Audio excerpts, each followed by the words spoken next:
பழம் பழம் அந்த வயல கடிக்க முடியுமா? நல்ல எலும்பே தின்றோம் அதெல்லாம் ஓகே நான் தின்னு போடுவேன்.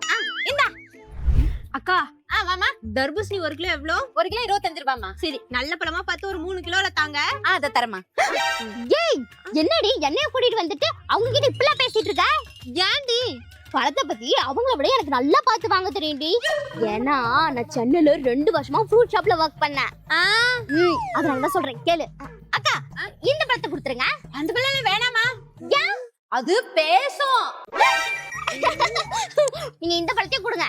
சொன்னா கேட்க மாட்டீங்க. இப்படியே போங்க. ஏய் அதான் சொல்றாங்கல சொல்றது கேட்க மாட்டீங்களாடி? மூஞ்சாலியும் பாரு குண்டச்சி. அதுக்கு தான் சொன்னேன் இந்த பழம் வேணாம், நான் வேற பழம் தரேன். நீங்க அந்த பழம் தாங்க. ஐயோ வேணவே வேணாமா. இதுவாச்சு அக்கா பழம் பேசுறதோட நிப்பாட்டிக்குச்சு.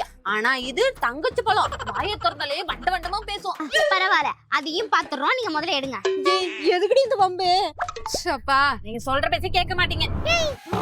மூஞ்சில பிச்சங்கைய வச்சு சோத்திங்கறீங்களா இல்ல வேற ஏதாவது திங்கறீங்களாடி? அதான் சொல்றாங்கல சொல்றத கேட்க மாட்டீங்களாடி? கையில கஷ்டமாலாம்.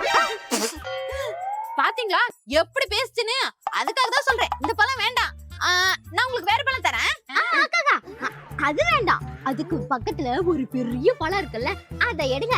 அதுவானா பேச்சோட நிப்பாட்டிக்குச்சு. இது ஒன்லி பீச் தான். ஏய் உன்னை நம்பி பழம் வாங்க வந்தா என்ன பழத்தாலே அடி வாங்க வைக்க பாக்குறியா? போடி நில்லடி. அப்படி அது என்னதான் பண்ணுன்னு பாத்துட்டு போயிடுவான். அட போடி.